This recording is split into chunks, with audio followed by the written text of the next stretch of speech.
Hey guys, welcome back to Time and Peace. And today I wanted to talk about beater watches. I'm wearing my own right now, which I will introduce to you later on. I think beater watches are something that most watch hobbyists and people who love watches already have in their collection or are at least concerned to get one. And it's really easy to understand why, because it provides you with so much. Now, I wouldn't say that it's an essential piece that you must have in your collection and you should immediately take out money and buy one. I wouldn't say that, even though I do think it is somewhat essential, because realistically, nothing is really essential. As much as we love watches, we're going to be just fine without it. Just a lot less happier than we would have, but we will be fine. But regardless, I will say this. In my opinion, I think a beater watch is one of the most important watches of your collection and is probably the watch that will provide you with the most value for your money, which is great because we all want to get the most out of our hard-earned money, and watches are not an exception to that. So first, let's start with what is a beater watch? Well, there are no clear definitive standards of what makes a watch a beater because it's not real. What I mean by that is it's something that people who love watches made up. It's something that was originated from the community rather than the watchmakers. You can't go to a watch store and ask for a beater watch. You just can't. Whereas you can go and ask for a chronograph because that's a real thing. So a beater watch can mean different things to different people. But the general idea is that a beater watch is something that you would wear when the risk of harm being done to your watch is quite high. And because of this, most people's beater watches are relatively cheaper than their other pieces, but still functional. And lastly, they are durable because again, you are expecting some damage to be done to your watch. And one important thing I want to mention is that a beater watch is not something that you only wear when you fix your car or do something active outdoors, such as rock climbing. It's just another great watch that you love wearing regardless of the situation. But it's just that you can rely on this watch to take some beating at times. There's also some confusion between everyday watches and a beater watch. Hey, is my everyday watch that I wear to a lot of situations a beater watch? Well, your everyday watch can certainly be a beater watch as long as you have a higher risk tolerance for it. So technically, any watch can be a beater watch. Someone who wears their Rolex Datejust to everything and anything, and they don't care about getting it scratched or beat up, then that Rolex Datejust will be that person's beater watch. But that said, that would definitely be an outlier. So there are, in my opinion, better and worse choices when it comes to finding a beater watch. For most people, it's much more rational to get a $50 Casio watch as your go-to beater than your mechanical pieces with a very complicated automatic movement, which is going to cost you a small fortune to service if you do damage it. So now you might be wondering, what's the big deal with beater watches? Why am I even talking about it? And why do I think it's important? Well, I'll try to formulate some reasons. The first one is that it enables you to wear a watch in a situation you wouldn't have otherwise. For instance, if you're doing something very active or rough in the outdoors, for example, you're going camping and you plan to climb some trees. I know that sounds silly. Things that would really put your watch at harm.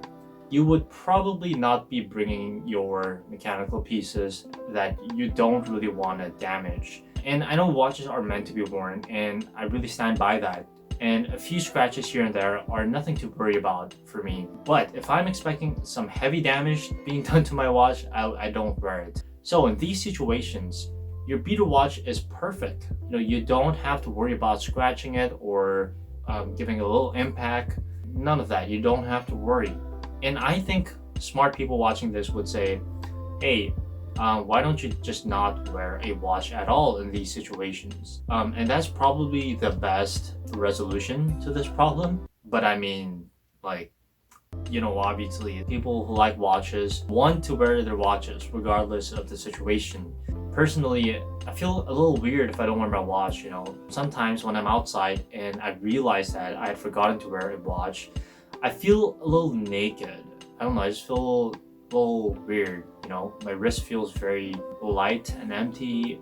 That's the way I feel, and I think most people who are into watches would feel that way as well. So not a resolution for us. And the second reason why I think it's important is that it's simply practical. Unlike the first situation, some people really need to have their watches when they're doing something, either a recreational activity or their job. For instance, the nature of their job might be very time sensitive and they would need a stopwatch function on their watch while they do the work and things like that. There are people who definitely need to have a watch in their job. And I think if that job is a little dangerous in nature, then a beater watch would provide you with so much value and practicality. And especially if you pick up a digital one, you're going to have everything you need in this watch. And the last one is that just like any other watch, it's really fun. Just because it's probably one of your cheaper watches, it doesn't mean that it's not great and that you can't appreciate it.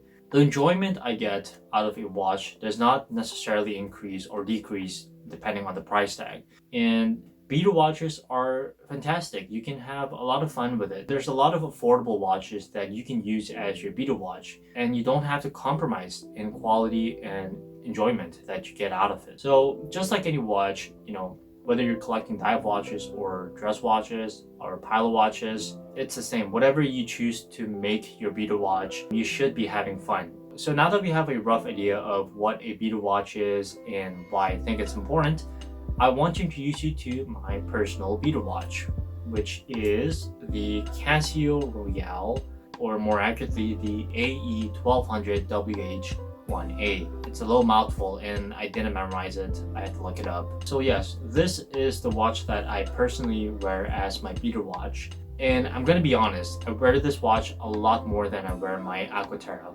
And this is one of the watches that gets the most wrist time out of any other watch that I have. Now, the name of this watch is a reference to James Bond. There's a film called Casio Royale, and they give this the nickname Casino Royale. But the real association with James Bond comes from a Seiko watch that was worn by James Bond in the film Octopussy. I'm not sure if I pronounced that correctly. I might have butchered it. I wouldn't know. It just sounds a little, I don't know, I think it's a little funny word. But anyway, so this watch non-canonically has a reference to James Bond, since it's not really legitimate, but it's pretty cool. You can fetch this for around $25 to $40, and you will get your money's worth with this watch. As you can see, the Casio Royale has it all. You can see the digitalized hours, minutes, and seconds, the day, date on the bottom end. And if you missed the analog display of a traditional watch, then you can find a digitalized version of that at the top left portion. And it's pretty cool that they did this, but to be honest, I don't really use it to read the time. It's not very legible, and I'm wearing a digital watch, so I'm going to look at the digitalized time on the bottom end rather than looking at the analog.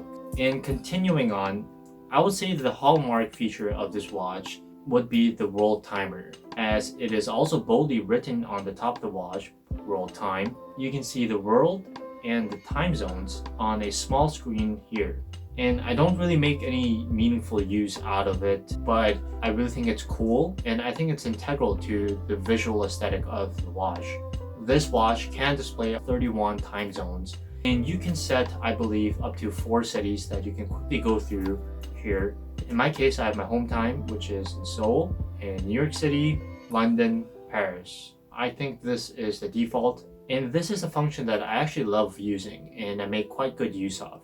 I quickly go through the New York time to check the hours for the US stock market, and I have a sibling that lives in Europe, so it's always good to check the time through here before giving a call or a text. So this is one of my favorite functions of this watch. And that's not it. This watch comes with 5 alarms, and I have one set at 8 a.m. and it's been on for about over a year, and I actually wanted to change it, but I was just so lazy and I just keep it on at 8 a.m. I gotta say, the sound of the alarm is not that loud, and even as a light sleeper, most of the times I sleep through the alarm. So if you have an important date and you need to wake up early in the morning, I don't think you should use this as your main alarm. Maybe as a backup, it would be fine. But yeah, be aware, the sound is not great on this watch.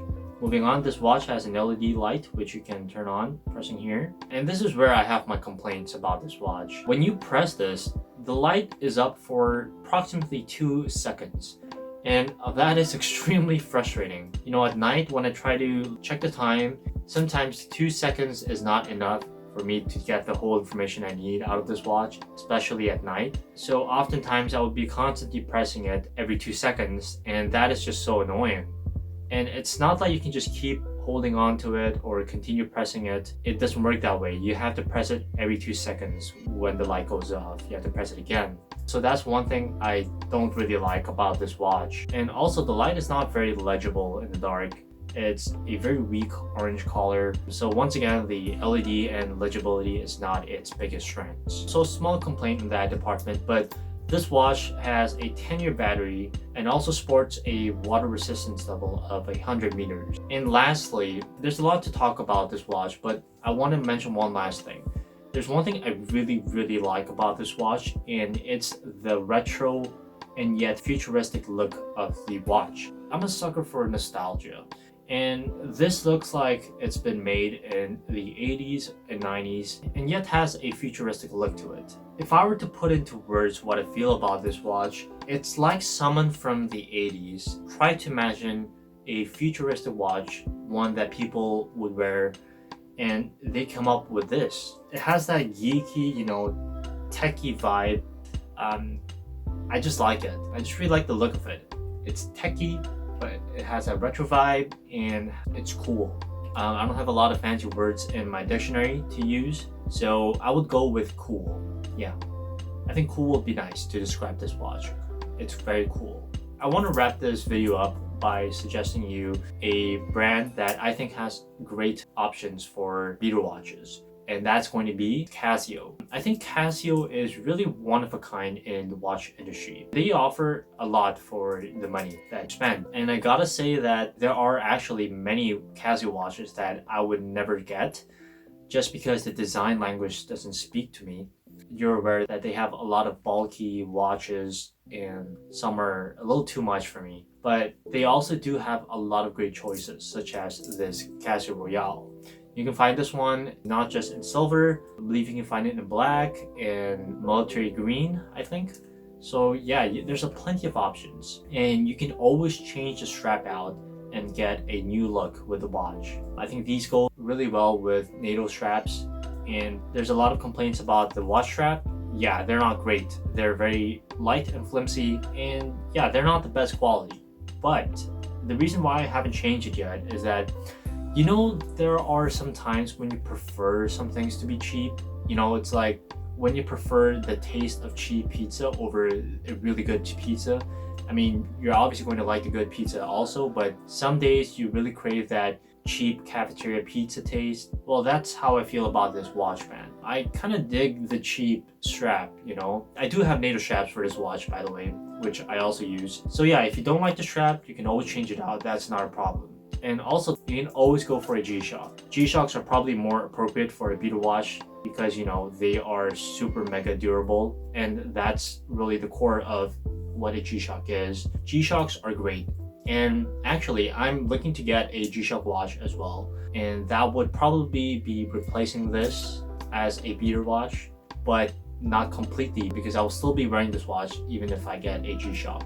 And yeah, so Casio and G-Shock is probably your best bet in looking for a affordable but awesome looking and great beater watch. So yeah guys, today's video is a little shorter than the usual. I just wanted to talk about beater watches because I realized that I really enjoy wearing them. I take them a lot when I do grocery or a jog.